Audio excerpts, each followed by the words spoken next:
Don't move. Tell me where it is. I don't have it! Lies! You'll talk. Go ahead, shoot! Easy now, fellas. This is your last warning. The room where power was tested. Harlem had learned to listen to silence long before it learned to fear gunshots. In the late hours, when the storefront lights dimmed and the streets breathed in slow, cautious rhythms, silence carried meaning. It meant deals were being made behind closed doors, alliances weighed and discarded, futures quietly bent in directions no one on the sidewalks could yet see. On this particular night, silence gathered inside a private back room above a nondescript social club, the kind of place that pretended to be forgettable by design. No sign announced importance. No guard stood at the door. The people who mattered already knew where to go. Bumpy Johnson sat alone at the center of the room, his posture relaxed, his hands resting openly on the table. He had learned long ago that tension invited mistakes. A man who looked nervous signaled weakness, and weakness in this world was an invitation. He wore a dark suit tailored with care but without excess. Nothing about him shouted wealth or aggression. What it suggested instead was certainty, the quiet confidence of someone who had already accepted the cost of his choices and found them worth paying. Across from him, the chair remained empty. That absence was intentional. It was a message. Power, when it wanted to intimidate, arrived late. Bumpy's mind was calm but not empty. He thought of Harlem as he always did when the stakes rose. Not the streets alone, but the people who lived between them, the shopkeepers who survived on thin margins, the families crowded into apartments that felt smaller every year, the young men who looked to him not because he demanded loyalty, but because he offered protection where no one else would. Harlem was not an abstract territory to him. It was memory, obligation, and promise intertwined. The door opened without ceremony. Lucky Luciano entered the room with the ease of a man accustomed to rooms yielding to him. He was flanked by two associates who stayed near the wall, silent and observant, their eyes scanning every corner. Luciano's face was composed, almost bored, as if this meeting were an interruption rather than a priority. He did not sit immediately. Instead, he stood, letting the moment stretch, asserting dominance through delay. Bumpy did not rise, he did not greet him, he simply waited. That in itself was a violation of expectation. Luciano's gaze sharpened slightly as he took the empty chair opposite Bumpy. The air shifted. Power recognized resistance, even when it came wrapped in stillness. "You've been expanding," Luciano said at last, his voice smooth, conversational. "Harlem's been busy." "Harlem's always busy," Bumpy replied. His tone was respectful, measured, without submission. "People still have to live." Luciano smiled faintly. It was not a friendly expression. It was the kind of smile that acknowledged cleverness while preparing to crush it if necessary. "You've been stepping into spaces that aren't yours." Bumpy met his eyes evenly. Spaces don't belong to men forever. They belong to whoever can keep them standing. One of Luciano's associates shifted his weight. The movement was subtle but intentional. It was meant to remind Bumpy that conversation was a privilege, not a right. Luciano leaned back slightly. That kind of thinking gets people buried. Bumpy nodded once. So does the kind that ignores reality. The silence returned, thicker now. This was the moment where most men would retreat, soften their words, offer compromise. Bumpy did neither. He understood something fundamental about power. It respected clarity more than compliance. A man who stood on nothing could be pushed anywhere. A man who stood on principle had weight, even when outnumbered. Luciano's hand moved slowly toward his jacket. The room noticed. The associates straightened, their focus tightening. The air seemed to contract, drawing attention toward the single, deliberate motion. Luciano withdrew a handgun, its presence immediate and final. He did not raise it hastily. He placed it against Bumpy's chest with controlled precision, directly over the heart. Time did not stop, it narrowed. Bumpy felt the cold pressure through the fabric of his suit. He did not flinch. His breathing remained steady. Years earlier, fear might have surged, adrenaline flooding his system, urging him to react. But fear was a language he had learned to translate. It spoke loudly but said nothing useful. Luciano's eyes searched Bumpy's face, looking for the reflexive signs of surrender. None appeared. "You're a problem," Luciano said quietly, "and problems get solved." The associates waited for the sound that usually followed those words. Bumpy did something unexpected. He leaned forward slightly, closing the distance rather than shrinking from it. His voice lowered, not in desperation, but in intent. What he said was not loud, it was not dramatic, it was not meant for the room. It was meant for Luciano alone. 6 words delivered without trembling. They carried no threat, no insult, no plea.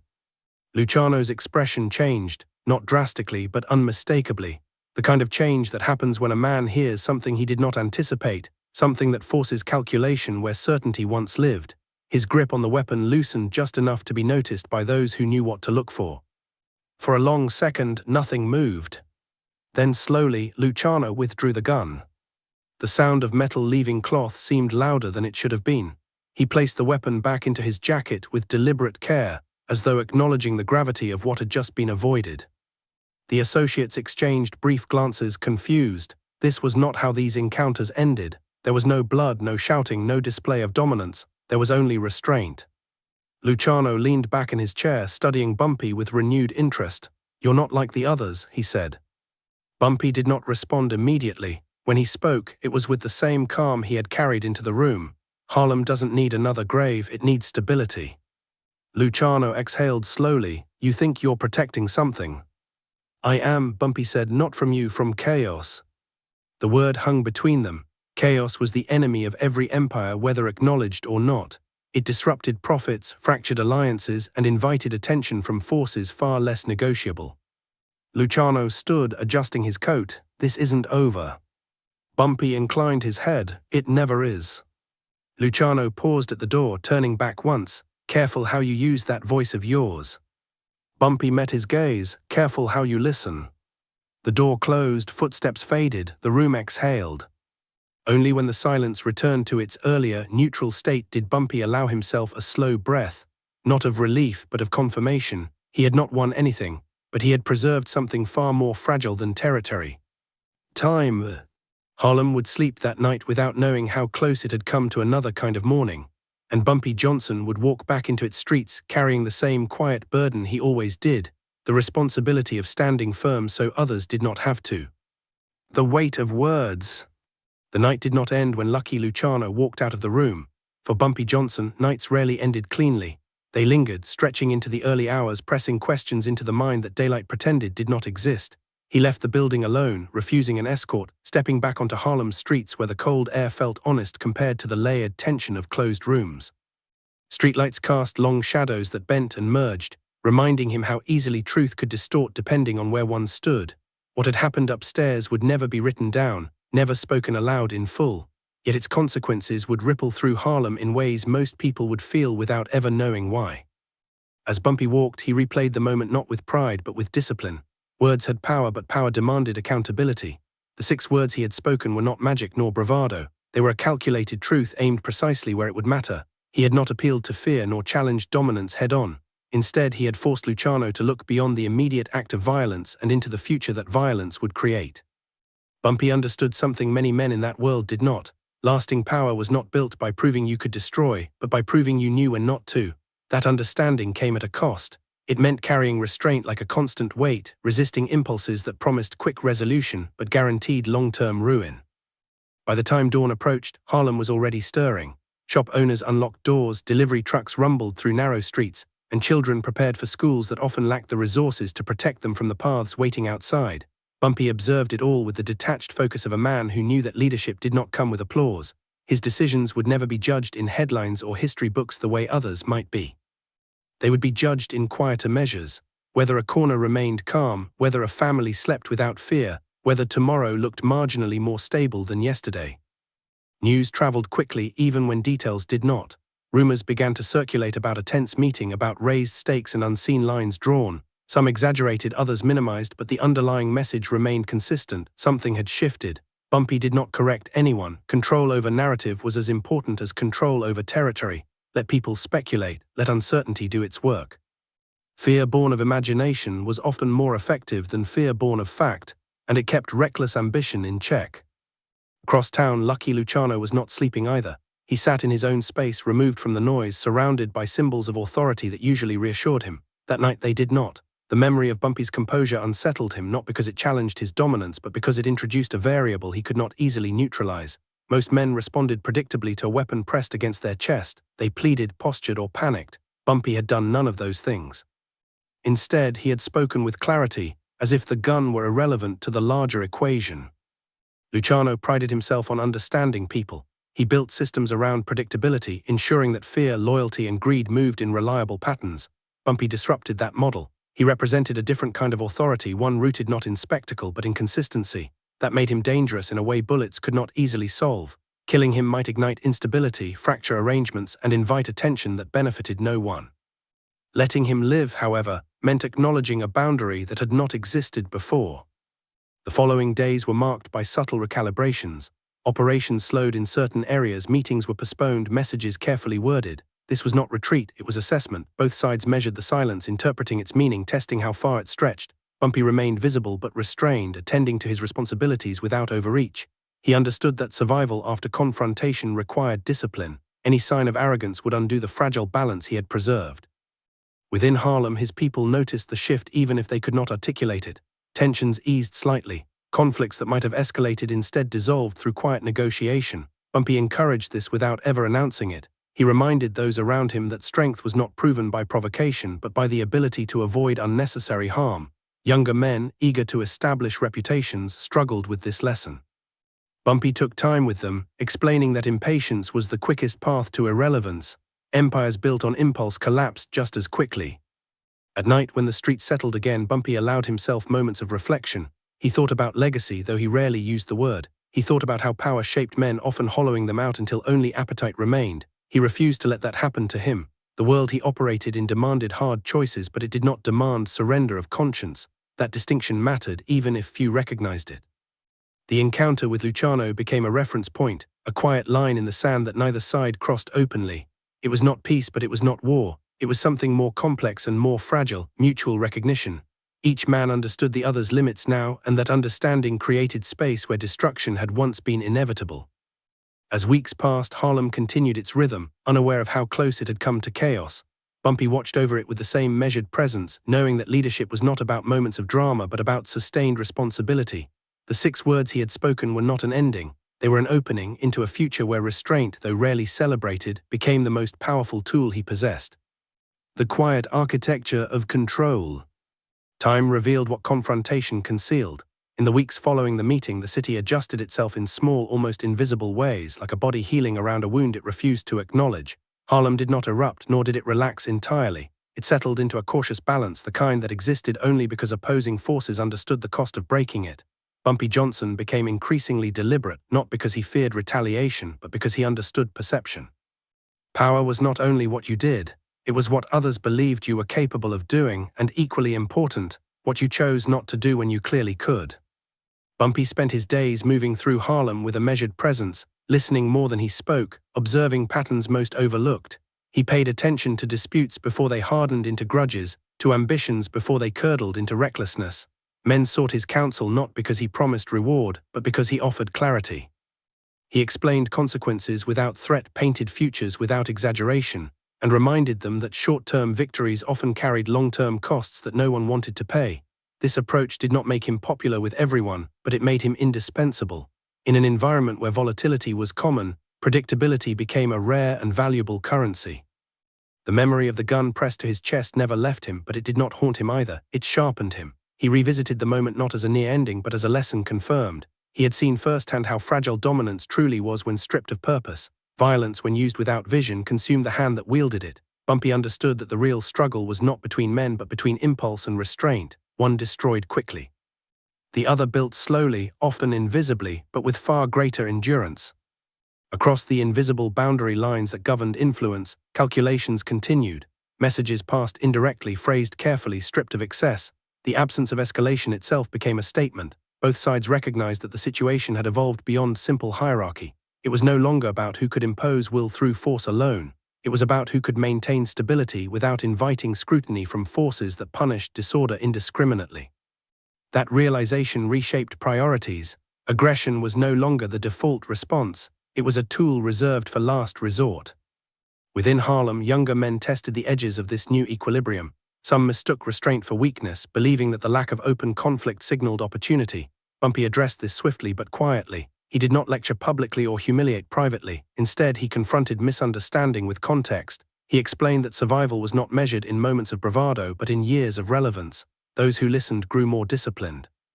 Those who did not gradually found themselves isolated, their influence shrinking as others refused to follow them into unnecessary risk. Bumpy also turned his attention inward. examining the systems he relied on and the people he trusted. Loyalty, he knew, was not static. It required reinforcement through fairness, consistency, and accountability. He corrected inefficiencies, removed sources of internal friction, and reinforced expectations without cruelty. By doing so, he reduced the likelihood of betrayal born from resentment or confusion. A stable structure left less room for chaos to exploit. At night, when the streets quieted and Harlem rested in uneasy peace, Bumpy reflected on the larger implications of his choices. He thought about how easily he could have spoken different words in that room, how easily the outcome could have shifted toward irreversible damage. The restraint he practiced was not accidental. It was cultivated through years of observing men undone by their own need to dominate. He refused to let ego dictate his actions. Ego demanded recognition. Responsibility demanded results. The ripple effects extended beyond Harlem, though few would trace them back to that single night. Alliances elsewhere became more cautious. Decisions slowed, weighed against the possibility of unintended consequences. A precedent had been set without announcement. Power could be challenged without spectacle, redirected without collapse. This idea unsettled those who thrived on intimidation alone, but it appealed to those who valued longevity over noise. Bumpy remained aware that balance was temporary. He never confused calm with permanence. Stability required constant attention, like a structure exposed to weather that could erode it if neglected. He stayed vigilant, not paranoid, understanding the difference. Paranoia reacted to imagined threats. Vigilance prepared for real ones without obsession. By the end of the season, Harlem had changed subtly. It breathed a little easier, moved a little slower, as if the city itself had learned the value of restraint. Bumpy did not claim credit, nor did he seek acknowledgement. He measured success differently. Success was waking up to another day without having compromised his principles. Success was knowing that when tested, he chose words over chaos, foresight over impulse. The gun had been lowered, but the responsibility remained raised, and Bumpy Johnson carried it with the same quiet resolve that had defined him long before anyone ever pressed a weapon to his chest. What endures after the weapon lowers? The season turned without ceremony, as seasons often do in cities that have learned not to expect gentleness from time. Harlem changed its coat, streets reflecting a different light, but the underlying tensions never vanished. They merely reorganized themselves. For Bumpy Johnson, this was the phase he respected most and trusted least. After confrontation came consequence, and consequence rarely announced itself with the clarity of a drawn weapon. It arrived disguised as opportunity, as misunderstanding, as small choices that accumulated until they defined a future no one had consciously chosen. He understood that this was where leaders were truly measured, not in moments of danger, but in stretches of apparent calm where discipline could erode unnoticed. Bumpy adjusted his pace deliberately. He expanded nothing that did not need expanding, strengthened nothing that could not be maintained, and refused alliances that offered speed without stability. Men accustomed to fast gains found his caution frustrating, but others recognized the wisdom beneath it. He explained, when explanation was warranted, that survival was not the same as endurance. Many survived encounters they should not have. Few endured the consequences of poor judgment over time. Harlem did not need dramatic victories that invited retaliation. It needed continuity, a sense that tomorrow would resemble today closely enough to plan for it. The memory of that room remained a private reference point, a reminder that power was a language spoken fluently only by those who knew when to stop talking. The 6 words he had chosen were never repeated. Their value lay in their singularity. Repetition would cheapen them, turn them into legend rather than lesson. Bumpy did not want mythology, he wanted outcomes. He wanted streets that stayed quieter than expected, families that did not have to adapt overnight to loss, and a community that could exist without being constantly reminded of how fragile its peace was. Elsewhere, calculations continued, but with altered assumptions. Decisions that once defaulted to force now passed through additional layers of consideration. The cost of escalation was no longer abstract. It had been demonstrated not through bloodshed but through restraint that proved just as decisive. This unsettled those who relied on fear alone because fear required constant reinforcement. Restraint, once understood, sustained itself through shared interest. Stability became the common currency, even among those who would never publicly admit it. Bumpy remained realistic. He knew restraint did not reform the world, it merely slowed its worst tendencies. He did not mistake temporary balance for moral transformation. The environment he navigated was still governed by ambition, competition, and the ever-present risk of betrayal. What had changed was not human nature but the framework within which it operated. Boundaries had been clarified, expectations recalibrated. That alone reduced the margin for catastrophic error. As time passed, younger men who once equated leadership with intimidation began to understand something different. They observed that Bumpy's authority did not fluctuate with mood or circumstance. It held steady. They noticed that people listened to him not because they feared immediate consequences, but because they trusted his consistency. This lesson took root slowly, unevenly, but it took root nonetheless. It suggested a future where influence might be exercised with less noise and fewer irreversible decisions. Privately, Bumpy reflected on the personal cost of such restraint. Carrying responsibility without recognition required a particular kind of endurance. There were no celebrations for crises avoided, no public acknowledgement for damage prevented. The absence of catastrophe was rarely credited to those who labored to prevent it, yet he accepted this anonymity as part of the role. True leadership, he believed, was comfortable being invisible when visibility served no purpose.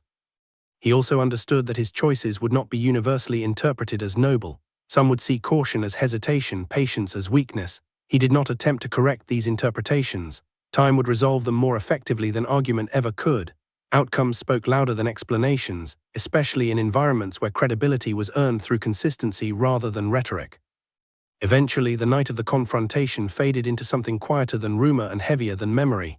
It became a reference without details, a known unknown that influenced behavior precisely because it was not fully understood. That ambiguity suited Bumpy. Clear threats invited clear responses. Ambiguous ones encouraged caution. Harlem continued, imperfect and resilient, shaped by forces larger than any one man, yet influenced by the decisions of those willing to carry responsibility without spectacle. Bumpy walked its streets with the same unremarkable posture he always had, indistinguishable to most, indispensable to few. He did not measure his success by territory gained or rivals subdued, but by how rarely he was forced to choose between violence and conscience. The weapon had been lowered long ago, but the moment endured because it revealed something fundamental. Power could pause, dominance could listen, and a future could be redirected by words chosen not to impress but to endure. That understanding did not guarantee peace, but it made peace possible. In a world that thrived on escalation, that possibility was no small achievement.